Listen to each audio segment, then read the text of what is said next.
histoire, vous allez voir, qui est un petit peu longue, mais dans son contexte est extrêmement, incroyablement pertinente. Pour résumer, c'est un résumé d'une histoire qui se passe au Québec, où un humoriste s'est fait call-out par plusieurs femmes,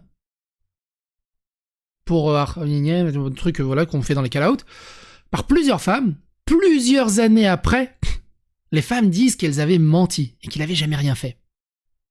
Mais elles disent que même si elles ont menti, au moins ça a fait avancer la cause, et tout va bien, c'est plutôt une bonne chose.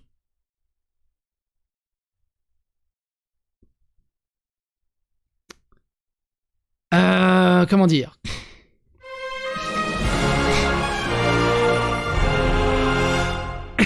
Des cicatrices et des regrets. C'est une enquête que je voulais vous lire depuis le 16 novembre dernier, j'ai pas trouvé le temps. Mais on y va. En juillet 2020, l'humoriste Julien Lacroix, visé par des allégations d'inconduite et d'agression sexuelle, a été retiré de l'affiche. Cancel. 2 ans plus tard, des femmes regrettent de l'avoir dénoncé. D'autres affirment ne jamais s'être considérées comme des victimes. Avec le recul, ces femmes reviennent sur les dénonciations publiques et leurs dommages collatéraux. Une enquête d'Isabelle Hachet en collaboration avec Marie-Ève Tremblay, sur 98.5. Chapitre 1. Je me sens hypocrite.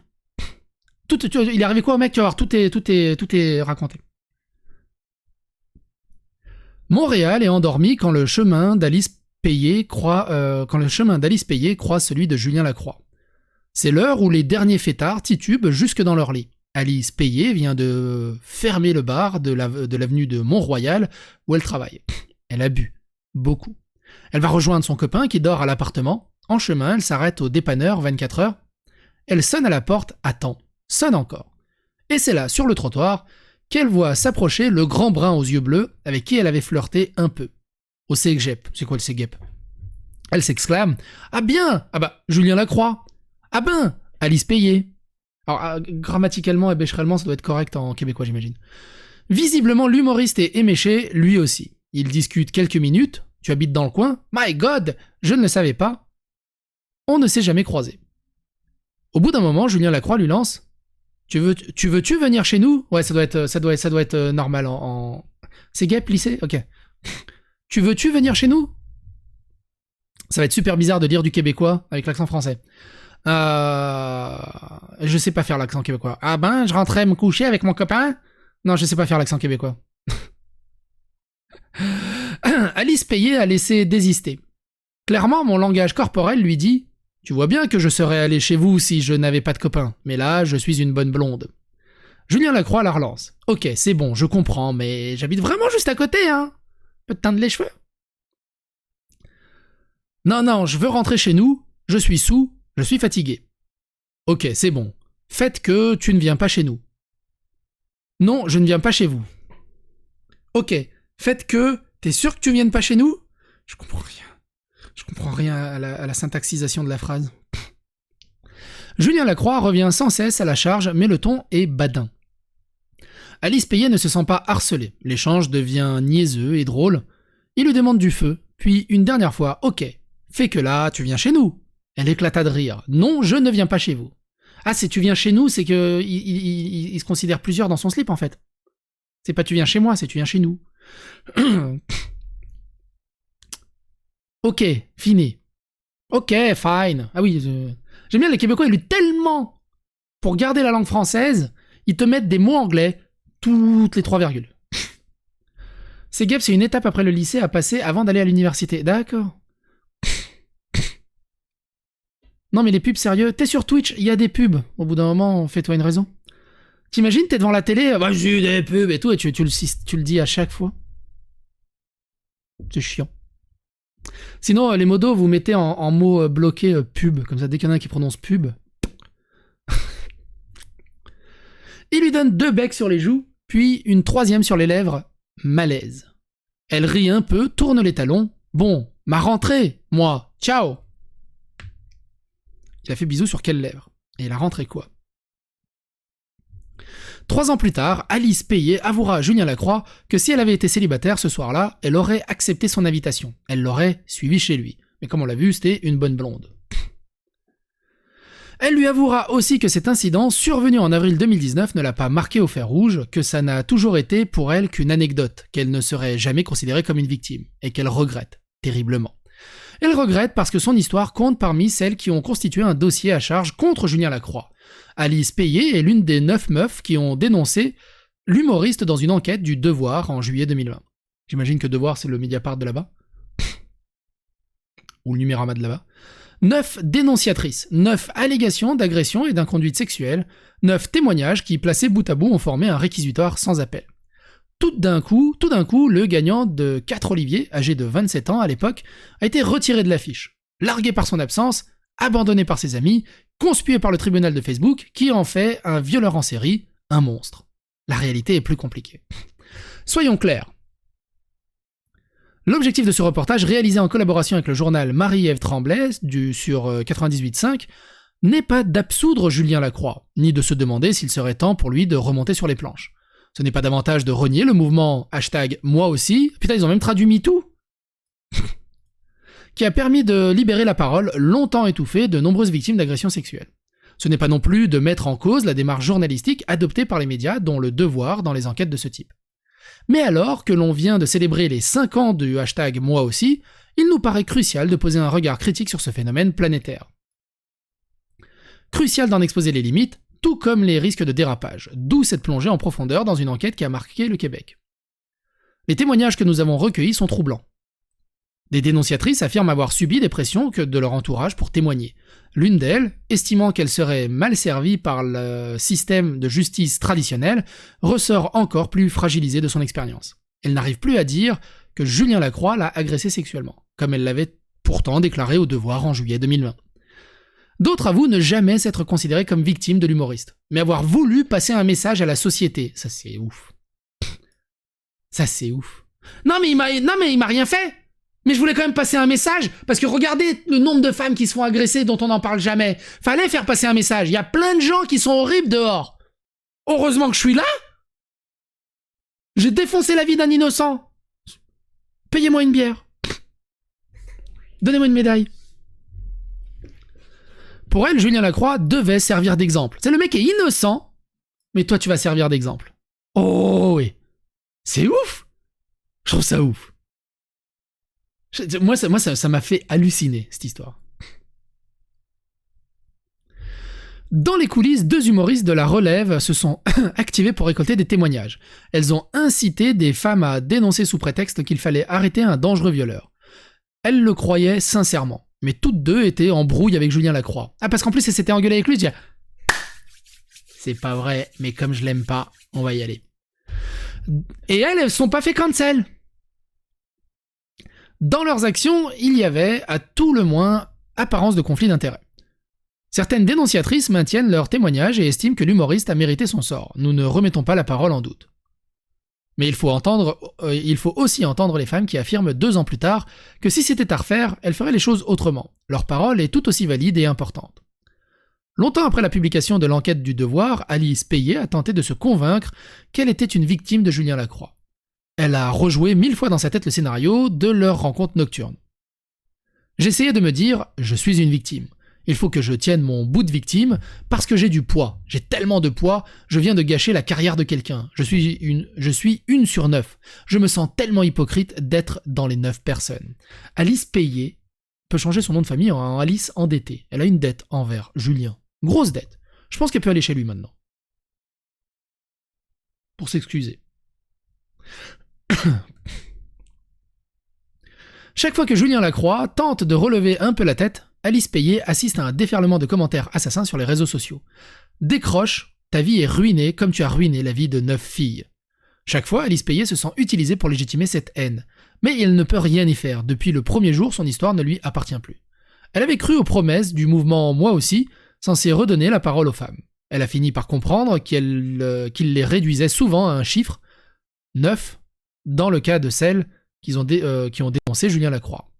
Lui, il a un prénom, une identité. Dans la sphère publique, constate Geneviève Morin.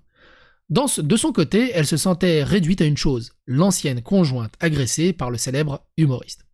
Geneviève Morin a raconté son histoire dans l'espoir de s'en libérer.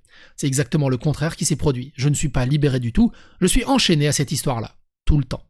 Enchaîné parce que le témoignage de Geneviève Morin est au cœur de l'enquête du Devoir, c'est son noyau dur, sa pièce maîtresse. 2 ans plus tard, la fondation s'effrite. Nous avons sollicité une entrevue auprès du journal Le Devoir afin d'obtenir son point de vue sur cette affaire. Le quotidien a accepté notre demande, à condition d'obtenir nos questions à l'avance. Nous avons refusé cette condition. J'ai le sentiment d'avoir été recruté, chapitre 2. Le message apparaît le 9 juillet 2020 dans le cellulaire de Geneviève Morin. Il est question de Julien Lacroix. Pour les témoignages, j'en ai plusieurs. Harcèlement, séquestration, agression sexuelle, verbale, psychologique et physique. Geneviève Morin en a le souffle coupé. Julien Lacroix, c'est son ex. Il est passé 6 ans de sa vie à ses côtés. Et voilà qu'on l'accuse d'une série de crimes graves, de séquestration même. Je l'ai reçu comme une claque. Vraiment fort. C'est l'humoriste Rosalie Vaillancourt qui lui a envoyé une capture d'écran du message accusatoire. Le nom de son auteur, qui soutient faire elle-même partie des victimes, a été Biffé. Biffé? Bifflé? Manque à elle? Biffé? Hey Google, ça veut dire quoi, biffé? Voici la définition du mot biffer, supprimer, rayer, ce qui est écrit. D'accord. Hey Google, ça veut dire quoi, bifflé? Le site tf1info.fr contient l'information suivante. Gifler le visage de sa partenaire avec son sexe. Ah oui, à une lettre près, dis donc. Tiens, d'ailleurs, ça m'a fait rire. La dernière fois que j'avais fait OK Google, dans la définition de vaginisme, quelqu'un m'a dit « Connard, psycho, t'as déclenché le Google dans le salon, il y a mes parents, et ils ont tout entendu la définition de vaginisme, ils ont cru que c'était moi qui faisais la demande. » C'est ça, faut juste pas rayer le casque.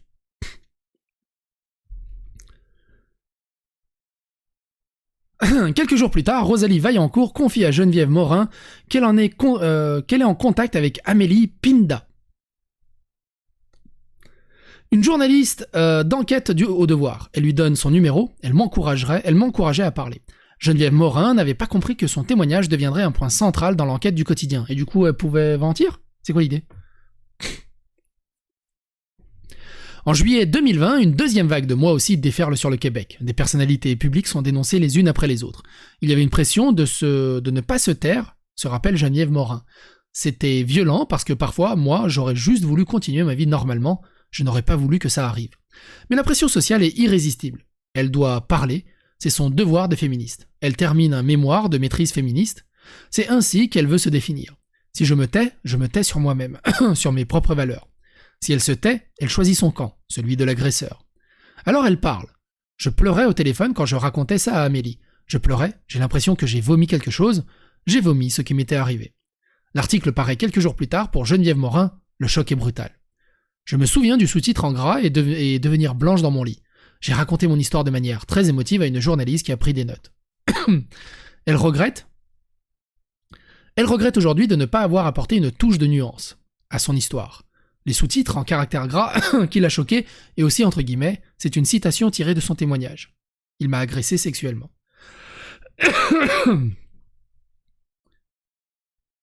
J'en étais où?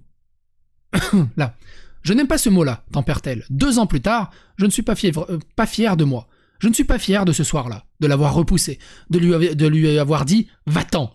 Je ne suis pas fier de rien de ce qui s'est passé.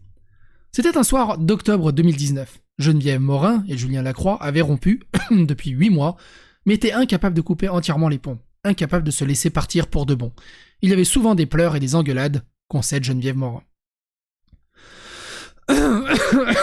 Coucou la populace, ça fait 2h16 que Psycho est online. Oui, je me suis mis un peu plus tôt aujourd'hui. Attends, faut que je bois un coup.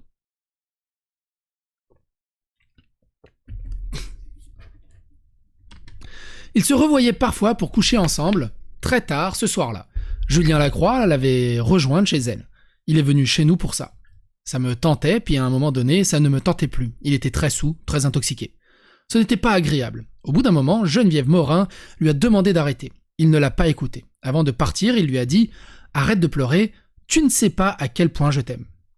Julien Lacroix affirme qu'à ce moment-là, il avait le cœur en miettes, lui aussi. Les deux ont été très émotifs et tristes parce que l'on savait un peu. Je pense que c'est la dernière fois qu'on se voyait, raconte-t-il.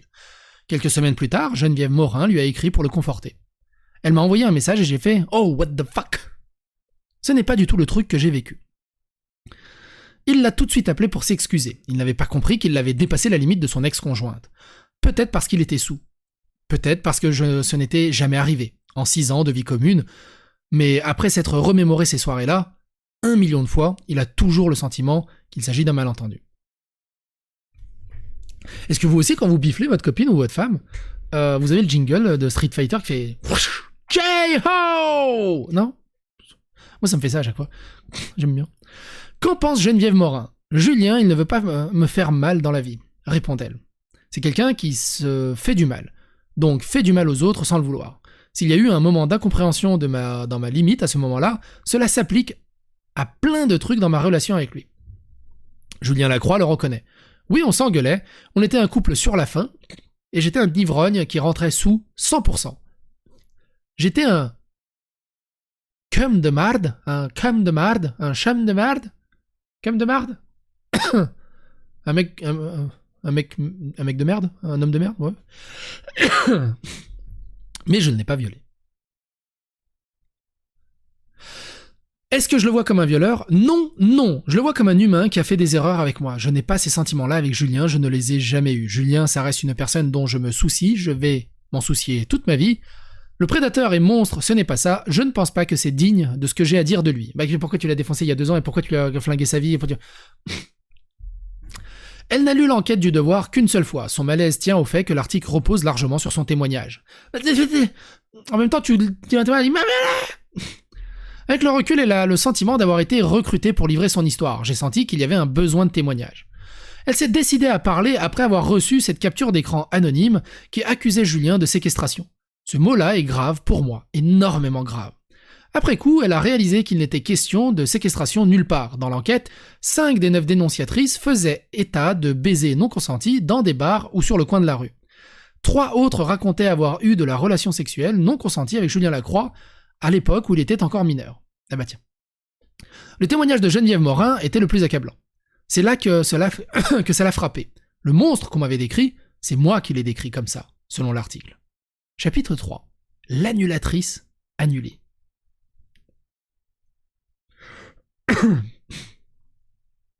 Quand on lui demande de raconter le rôle qu'elle a joué dans l'affaire Julien Lacroix, l'humoriste Audrey-Anne Dugas commence spontanément son récit par un parti d'impro qui se tient le 6 octobre 2018, 2 ans avant l'enquête du Devoir. Julien Lacroix n'y est pas, mais sa blonde, Geneviève Morin, s'y trouve. Audrey-Anne Dugas, passablement éméchée, se met en tête de lui révéler ce que tout le monde semble savoir, sauf elle. J'avais l'impression que Geneviève, c'était la seule personne qui n'était pas au courant. Je lui ai dit que Julien la trompait. Le lendemain, Geneviève Morin confrontait Julien Lacroix. Furieux, ce dernier écrit à Audrey-Anne Dugas qu'avec ses indiscrétions avinées, elle ne s'est pas fait d'amis. Sache que je vais m'en souvenir, tu commences dans le milieu et des conneries de même, ça ne va pas te faire avancer. Il lui laisse entendre qu'elle n'est plus la bienvenue dans les soirées d'humour qu'il produit à Longueuil. Ça reste un connard quand même, le mec. Hein. Oh. Ça reste un connard quand même, le mec. Au lieu de dire « Merde, je me suis fait attraper », c'est « Non, tu reviens plus ici, tu lui as dit que je la trompais. » Ça reste un connard fini aussi. Hein. À ce moment-là, j'ai commencé à avoir peur pour ma carrière, confie Audrey-Anne Dugas. Parce que Julien Lacroix, alors une étoile montante de l'humour au Québec, c'était quelqu'un de très, très, très influent. Ils ont tous un problème avec le cul, hein, j'ai l'impression surtout. 2 ans plus tard, Audrey-Anne Dugas contactera le Devoir après avoir recruté une partie des femmes prêtes à témoigner contre Julien Lacroix. Elle-même ne compte pas parmi les 9 dénonciatrices. Avec le recul, je me questionne. Est-ce que c'était parce que moi, personnellement, j'avais vécu une expérience avec Julien et que j'étais fâché? Est-ce que c'était un désir de vengeance? Elle croit plutôt que ses embrouilles avec l'humoriste lui ont permis d'avoir de l'empathie envers les femmes qui souhaitaient la dénoncer. Ce qui la motivait, c'était de mettre un terme à ses agissements. À l'été 2019, Audrey-Anne Dugas fonde pour les prochaines, un collectif visant à éradiquer les inconduites sexuelles dans l'industrie de l'humour. C'est dans ce contexte qu'elle tente de récolter des témoignages de femmes prêtes à dénoncer le comportement de Julien Lacroix. Pour leur donner la force de parler, elle demande à son amie Alice Payet de témoigner anonymement de son expérience, l'histoire du baiser, la nuit au coin de la rue. C'est tout ce qu'il faut pour ajouter le nom de Julien Lacroix à une liste d'agresseurs allégués qui sera envoyée à tous ceux qui comptent dans le milieu de l'humour. Journalistes, agents, programmateurs. C'est pour ça qu'il faut toujours avoir du recul dans ces affaires de ce type, ne pas se jeter ni sur l'un ni sur l'autre et attendre les enquêtes officielles. S'il n'y en a pas, ne pas s'en mêler. Totalement. Pas s'en mêler, mais au moins ça n'empêche pas de donner un avis posé et d'en discuter. Mais faut pas aller dedans en disant « t'as vu ce que t'as fait et tout », non, c'est débile.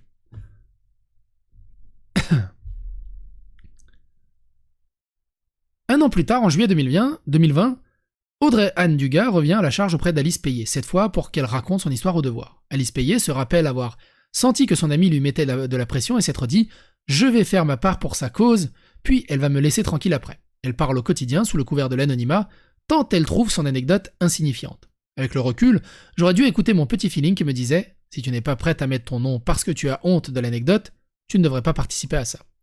Audrey Anne Dugas jure qu'elle n'a jamais eu l'intention de mettre quelqu'un sous pression pour témoigner. Elle concède toutefois qu'en juillet 2020, au plus fort de la deuxième vague de dénonciation, il fallait que tu te positionnes. Ne rien dire par rapport à ça, c'était mal vu. Des centaines de Québécois sont alors dénoncés sur la liste. Dit son nom diffusé sur l'internet, je peux comprendre qu'il y a des gens qui se sont sentis poussés à dénoncer. Les échanges d'Audrey Anne Dugas avec le Devoir prennent fin abruptement 2 semaines avant la publication de l'enquête. J'ai été impliqué jusqu'à ce qu'il y ait une dénonciation publique à mon égard. Elle l'a emportée par la vague, elle aussi. Audrey Anne Dugas, qui est lesbienne, est accusée publiquement... C'est important ? Qu'est-ce qui vient foutre là ? C'est important ? Est accusée publiquement de ne pas avoir respecté le consentement d'une femme. Ah merde, bah si elle aussi.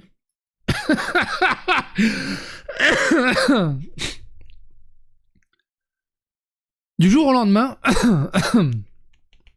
Faut pas que je rie trop. J'ai trop mal à la gorge encore.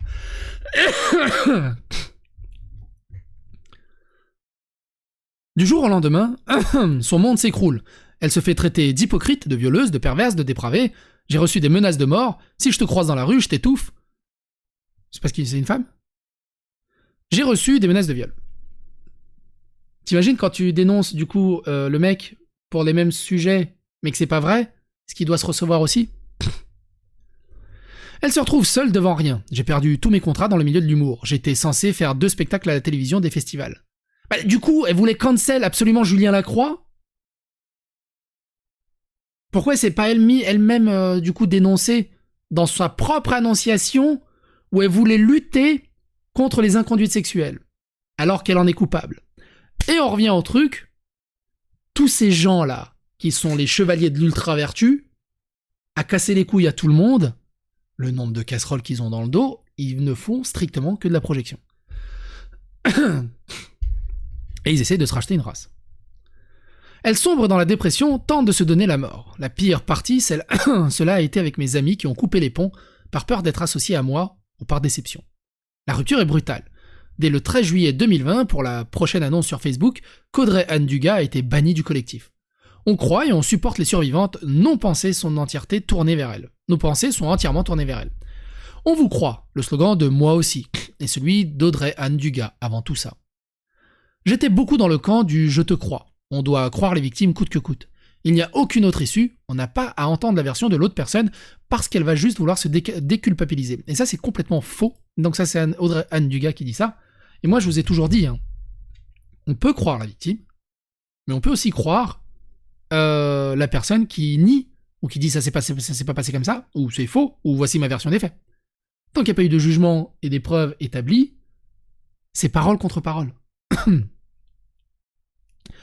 Et c'est comme ça que je me retrouve, moi, à me faire insulter par Marvel Fitness parce que je lis le témoignage d'Aline Dessine et après je me fais insulter par la communauté d'Aline Dessine quand je lis le témoignage de Marvel Fitness. Parce que je ne fais qu'apporter des témoignages et donner un avis vite fait. Et c'est pas du genre « Ah là là, je suis de ton côté, là là là, je m'en fous ce qu'il a dit en face, là là là là là, je sais que c'est faux, wouh, là là là là là là !» Complètement débile.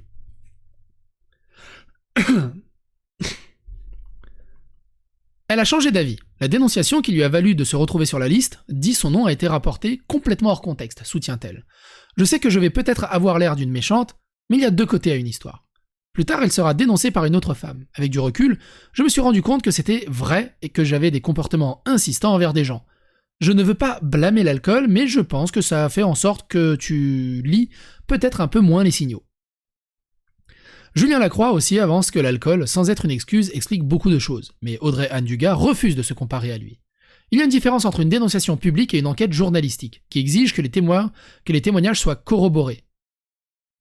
Mais grosse, ta propre expérience, tu peux corroborer. Si tu valides que tu as été coupable de ça, tu l'as corroboré au bout d'un moment. On s'en fout si c'est journalistique ou dénonciation publique. Si la personne avoue. C'est pour ça, il y avait l'affaire Coleman ou l'affaire Need Backup, ils ont avoué leurs problématiques. Donc la question ne se posait pas, le traitement est différent. Il reste que les deux affaires ont eu le même effet, un déferlement de haine, admet-elle. Pour avoir osé ostraciser aussi, je ne souhaite cela à personne. Ce n'est vraiment pas un bon contexte pour une rémission ou une réhabilitation. Elle regrette amèrement d'avoir pris part avec autant de zèle au mouvement de dénonciation. Quand tu n'as pas vécu les contre-coups de te faire dénoncer publiquement, c'est difficile de comprendre l'ampleur que ça peut avoir dans une vie. Ça, je ne le comprenais pas à ce moment-là. Je pense que j'ai peut-être un peu manqué d'empathie par rapport à ces personnes-là. Je trouvais que c'était la chose juste à faire. Chapitre 4. Je suis marqué au fer rouge. 2 ans plus tard, Julien Lacroix se réveille encore en panique, en pleine nuit, pour attraper son cellulaire, pour vérifier si l'article est sorti. Faut que je le travaille. Imagine, je lirais tout le truc comme un vrai enquête exclusive. On lui a expliqué que c'est ça, un choc post-traumatique, les flashbacks récurrents. Pendant 1 semaine avant la publication de l'enquête du Devoir, il n'a pas dormi. 1 semaine d'ultimatum et de vaines tractations entre avocats. 1 semaine à attraper son cellulaire pour vérifier si son monde tenait toujours en place. Ce monde-là s'est effondré dans la nuit du 27 juillet 2020. L'article est sorti à minuit sur Internet. C'est mon oncle qui m'a appelé, il pleurait. Après avoir lu l'article, sa blonde, Maude, sa bague, s'est carrément écroulée. Mes jambes ont lâché, raconte-t-elle. Aujourd'hui encore, une espèce de décharge électrique lui traverse le corps quand elle repense à cette nuit-là. C'était trop gros, trop horrible. Sur le coup, Maude, sa bague, j'ai une vieille tentative de blague, mais je sais pas où je vais avec ça. C'est demander, est-ce que la personne avec qui je suis, c'est un monstre ? Il lui a fallu des jours pour absorber le choc, remettre ses idées en place et relire l'article. Je ne comprenais pas. J'avais l'impression qu'il y avait un genre d'amalgame. On avait mis plein d'histoires dans le même panier pour faire un gros titre pour que ça se fesse. Pour que ça se fesse ? Ça se fesse ? Genre Pampan Cucu ? Maude Sabag n'a jamais cru que Julien Lacroix avait agressé son ex-conjointe, Geneviève Morin. Pour elle, c'était 2 personnes blessées qui n'auraient pas dû recoucher ensemble. Ah, parce qu'ils ont recouché après ? Mais ça, elle ne l'a jamais dit publiquement avant aujourd'hui. Voilà 2 ans qu'elle se tait, 2 ans qu'elle ravale. Aux yeux du tribunal populaire, elle n'a pas droit à la parole. Tu le sais que les gens se demandent. Tu sais ce que les gens se demandent. Tu le sais que les gens se demandent. Tu le sais que les gens se demandent. Qu'est-ce qu'elle fout avec un violeur ? Parce que c'est rendu ça. Sur les réseaux sociaux. C'est passé des inconduites dans des bars et au secondaire, Julien est un violeur en série. Donc moi, je suis la blonde d'un violeur en série. Pour que ça se fasse, pour que ça tape, fasse mal. Ah ok.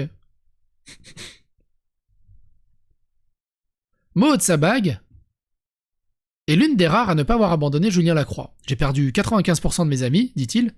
Son agence, groupe Faneuf, l'a largué. Il a déménagé pour des raisons de sécurité. Il vit en ermite au cœur de Montréal. Je ne sors pas le soir, même quand je commande de la bouffe, je ne donne pas mon nom parce que je me dis, est-ce qu'ils vont me cracher dedans ? Julien Lacroix a commencé à boire à 12 ans. Ça a tout de suite cliqué. La boule qu'il avait dans le ventre en permanence disparaît pour un temps. Sa mère qui souffrait de troubles de santé mentale et elle-même alcoolique et n'arrivait pas à s'occuper de ses enfants. Pendant des années, Julien et ses frères ont vécu chez leurs oncles qui consommaient lui aussi. Vous savez, hein, les plus gros humoristes, c'est ceux qui ont eu les filles les plus dégueulasses derrière. L'humour, ça aide énormément. Quand il y en a, ils atteignent un degré d'humour extrêmement ouf et qu'ils arrivent à faire rire des salles entières, leur vie derrière.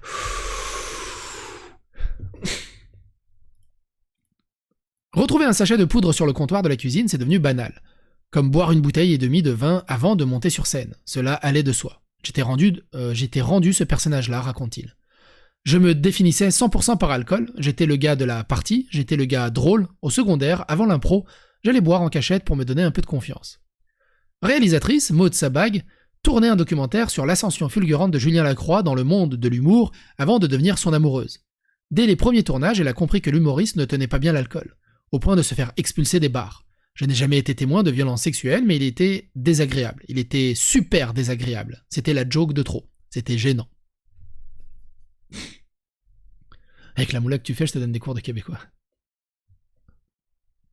Ouais, comme Jérémy Ferrari, par exemple. Ouais. Moi, je l'ai pas reconnu, d'ailleurs, quand il avait maigri, je l'ai pas reconnu. Plus tard, Maud Sabac a réalisé que Julien Lacroix, hyper anxieux, s'automédicamente par l'alcool. Il avait une invitation à telle émission qui le stressait. Un stretch de tournage et de gala. Je le savais, je le perdais pendant 4 jours, il s'étourdissait dans l'alcool.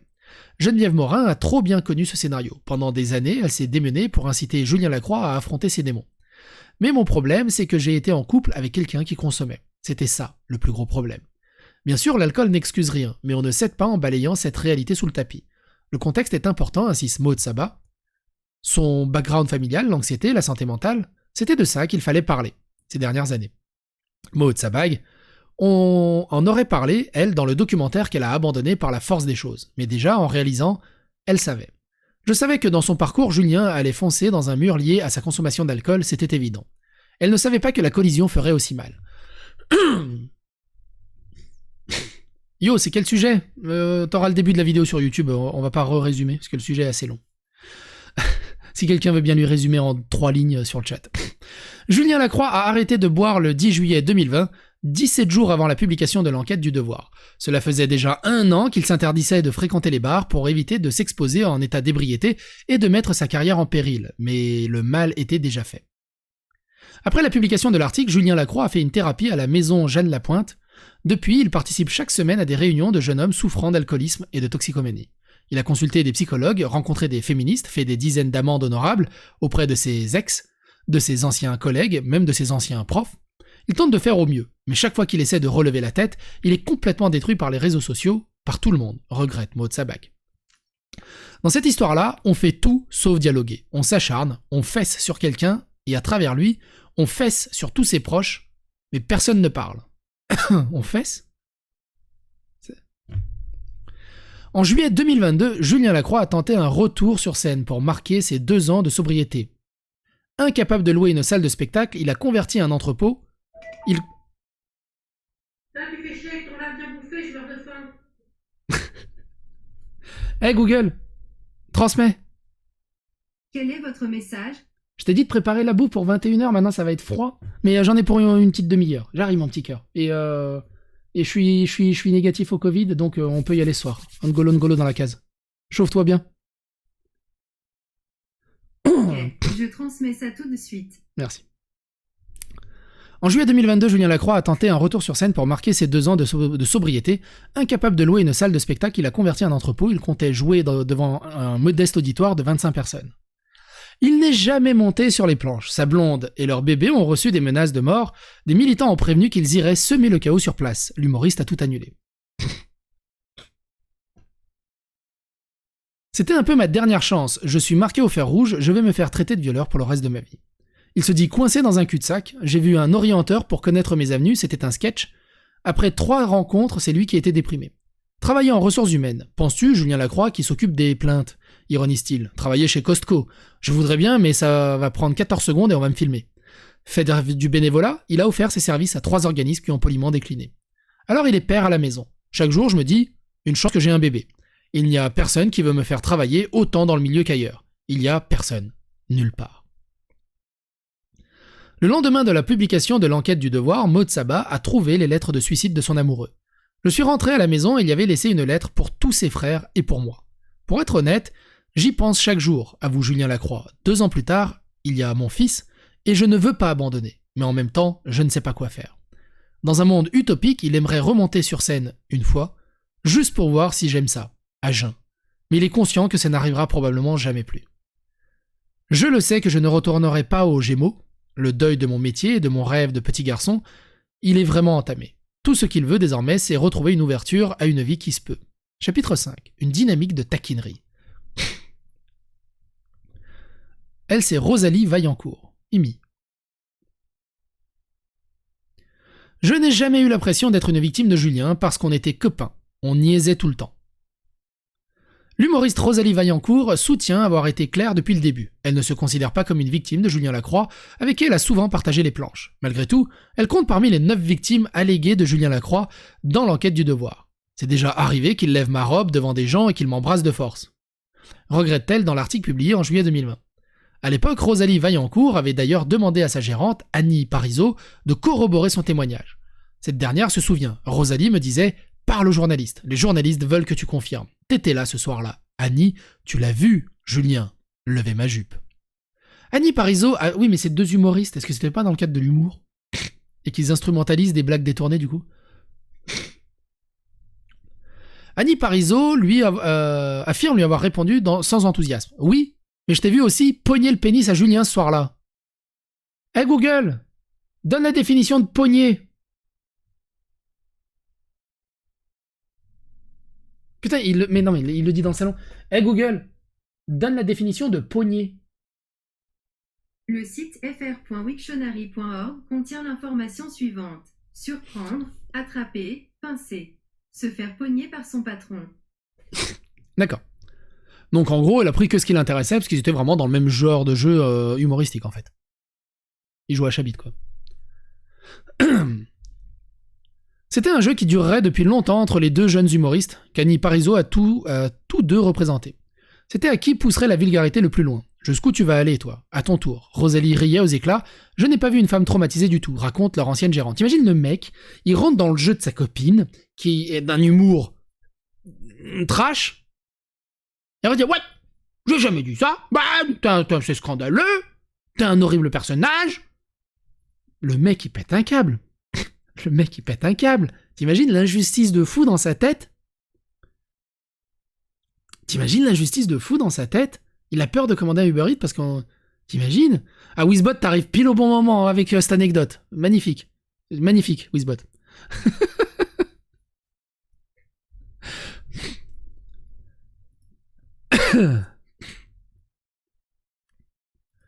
C'est sûr que j'ai levé sa jupe. Comme elle prenait mes mains et les mettait sur ses seins en criant « Oh viens, oh viens !» À la blague, raconte Julien Lacroix. Rosalie, c'était des pognages de pénis et de blagues d'inceste. Geneviève Morin, ex-conjointe de Julien Lacroix, confirme qu'une dynamique de taquinerie un peu exagérée s'était instaurée entre les 2 humoristes. Oui, on avait cette relation, moi, puis Julien, admet Rosalie Vaillancourt, qui nie toutefois avoir empoigné les parties génitales de Julien Lacroix. Elle affirme qu'elle donnait plutôt des coups à cet endroit pour se défendre. Bref. Elle se souvient par ailleurs avoir... Lui aussi, il t'a pas empoigné le cul, il a juste soulevé ta jupe au final. Elle soutient par ailleurs avoir prévenu le Devoir. Moi, je peux bien témoigner, mais ce que je vais dire, c'est que j'ai vu qu'il était foufou dans les parties, mais tu sais, moi aussi, je suis faux-folle. C'est sûr que je devais faire des choses qui dépassaient les bornes, mais je n'ai jamais fait quelque chose qui pourrait m'envoyer en tôle. Il y a 2 ans, Annie Parizeau a refusé de parler au Devoir. Aujourd'hui, elle raconte avoir vu, lors de cet après-gala, juste pour rire, en juillet 2018, 2 personnes consentantes qui s'amusaient lors d'une soirée à se taquiner l'un l'autre. Rosalie Vaillancourt ne semblait pas offensée du fait que Julien Lacroix soulève sa robe. Peut-être qu'elle l'a été, mais elle n'en a pas parlé tout de suite. Elle m'en a parlé quelques mois après l'article. On dirait qu'elle cherchait des bibites. Elle cherchait quelque chose. Rosalie Vaillancourt soutient qu'elle n'aurait pas dénoncé les inconduites de Julien Lacroix à son égard si Geneviève Morin ne s'était pas confiée à elle en janvier 2020. C'est parce que Geneviève m'avait parlé de son viol que je n'aurais jamais fait ça sans cela. À partir de ce moment-là, l'humoriste dit avoir refusé de s'associer à Julien Lacroix. Elle revenait souvent à la charge auprès de sa gérante. Elle disait « Tu vas voir, on va le coincer, Julien, c'est sûr que c'est un violeur, puis un jour, il va tomber, la vérité va sortir », raconte Annie Parizeau. Parce qu'au final, sa femme, enfin sa conjointe de l'époque, a dit que c'était faux, enfin son ex. Julien Lacroix soutient de son côté avoir coupé les ponts 2 ans plus tôt parce qu'il ne s'entendait plus avec sa collègue sur les plateaux de tournage. On ne voulait plus travailler ensemble et ça venait de moi. Au fil du temps, une certaine rivalité s'est instaurée entre les 2 humoristes. Les 2 se ressemblent, dit Geneviève Morin. Julien, c'est Rosalie en gars, et Rosalie, c'est Julien en fille.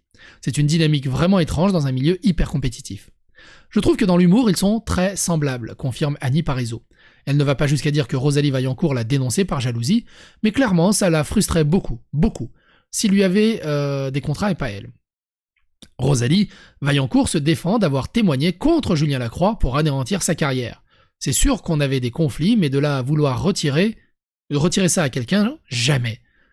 Je n'ai jamais été quelqu'un de méchant comme ça. C'est trop tard. Ce qu'elle a voulu retirer de la circulation, ce n'était pas un concurrent, mais un violeur. Et ça ne l'a pas aidé. Est-ce que je regrette d'avoir parlé ? Je regrette d'en reparler, 2 ans plus tard. Est-ce que cela a été utile à ma carrière ? Cela a eu l'effet contraire, je le savais.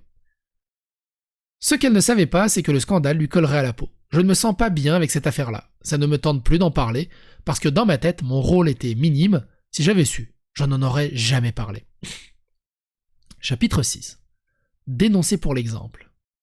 Je veux dire, c'est long, mais c'est extrêmement intéressant. CMB. Julien, dans le spectre de la violence, je ne pense pas qu'il est à l'extrême. Au fond de moi, je ne pense pas qu'il mérite de faire de la prison. Et je ne veux pas d'argent. Lauriane Palardi, du coup c'est elle, Mimi aussi, est l'une des 9 dénonciatrices de Julien Lacroix, avec qui elle affirme avoir eu une relation sexuelle non consentante en 2010, alors qu'ils étaient tous 2 adolescents. Désormais, étudiante en droit, elle n'a jamais songé à s'adresser aux tribunaux. Ce que le système de justice conventionnel nous offre comme option, c'est la prison ou du cash. Moi, je ne voulais ni l'un ni l'autre. Ce n'est pas le but. Ce n'était pas ça le but. Du coup, elle est en droit, mais elle chie sur la justice, elle a aucune confiance en la justice. Le but, c'était que ça arrête. C'était que Julien Lacroix arrête d'embrasser des filles de force dans les bars, d'insulter des filles, qu'il ne puisse le faire, que cela ne soit plus ambigu, que ce soit plus juste malaisant, que ça devienne évident, que c'est super wrong. Il y avait un autre objectif, partagé par plusieurs dénonciatrices, et qui dépassait tous les autres. Selon Lauriane Palardi, c'était d'éveiller la conscience collective en mettant des histoires concrètes sur la place publique. C'est pour cela qu'elles ont décidé de contacter Le Devoir, pour faire de Julien Lacroix un exemple. Le forum qu'on a choisi a permis que ça devienne super mainstream, et que oui, ça soit un exemple, et que oui, ce soit une référence, et que ça imprègne l'imaginaire collectif. En décembre 2017, Julien Lacroix a importuné 2 jeunes femmes dans un bar du plateau Mont-Royal. Il était extra saoul, il a traité mon ami de pute, il a essayé de nous embrasser, raconte l'une d'elles, qui a requis l'anonymat.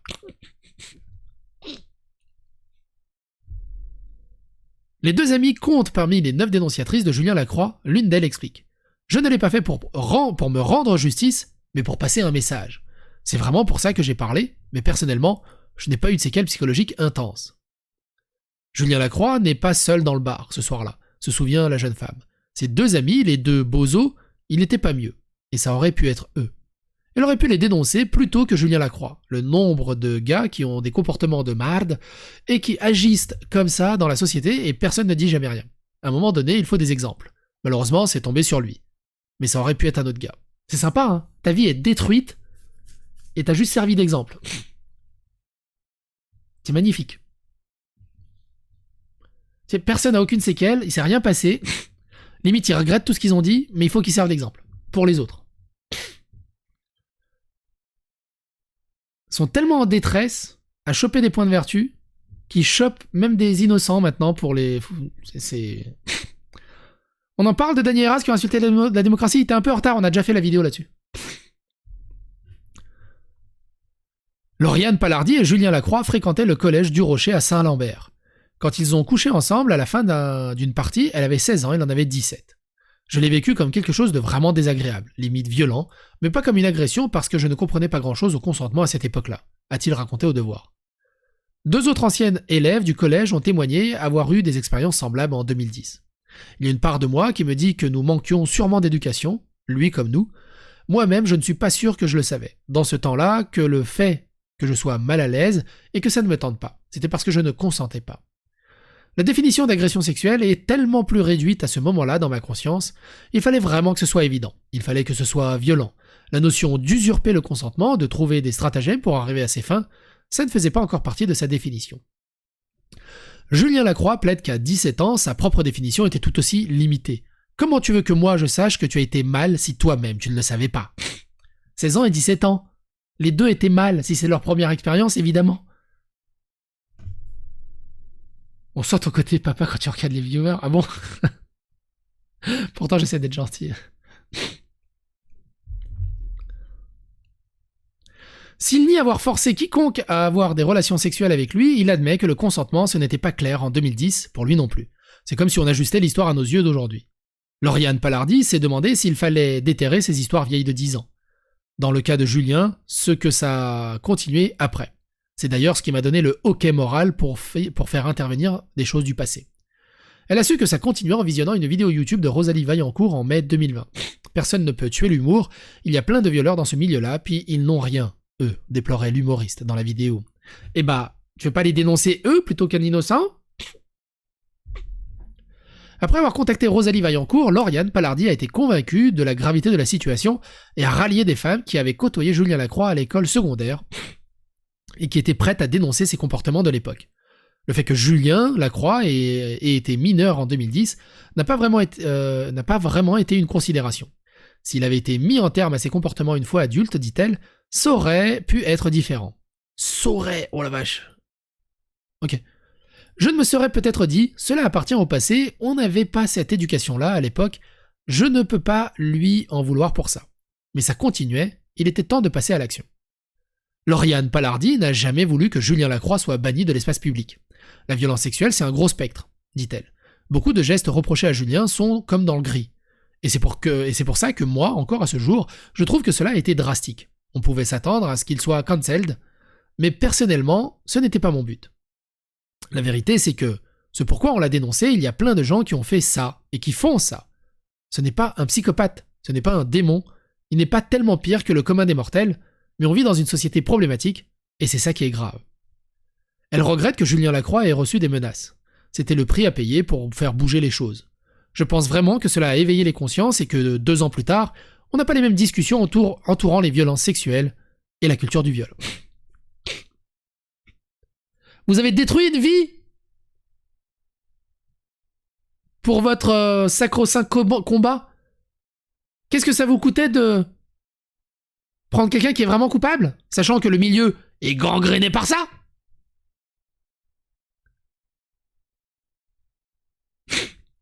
Chapitre 7. Qu'est-ce qu'on fait avec lui? Donc c'est lui, Julien Lacroix. Beau gosse. C'est marrant, il me fait penser un peu à Sir Gibbsy. Ça doit être la bouche ou peut-être le... Non?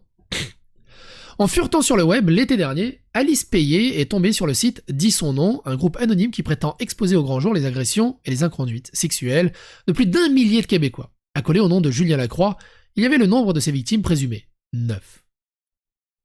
Je me suis dit, ça devrait être 8, ça ne changera peut-être rien pour le reste de la planète, mais moi, ça va me faire du bien de ne plus participer à cette cancel culture-là. Alice Payet en a assez de se taire, elle a choisi de sortir de l'anonymat et de remettre les pendules à l'heure. Non, elle ne se considère pas comme une victime pour un baiser volé au coin de la rue, au petit matin. Son objectif n'est pas de blanchir l'humoriste, c'est surtout pas d'invalider les paroles des femmes qui l'ont dénoncé. Seulement, elle se sent un neuvième de sa responsabilité dans cette histoire. Si ça permet de redonner 1/9 de vie confortable à Julien et à sa famille, ça me va. Mais je ne fais pas ça pour qu'il remonte sur scène.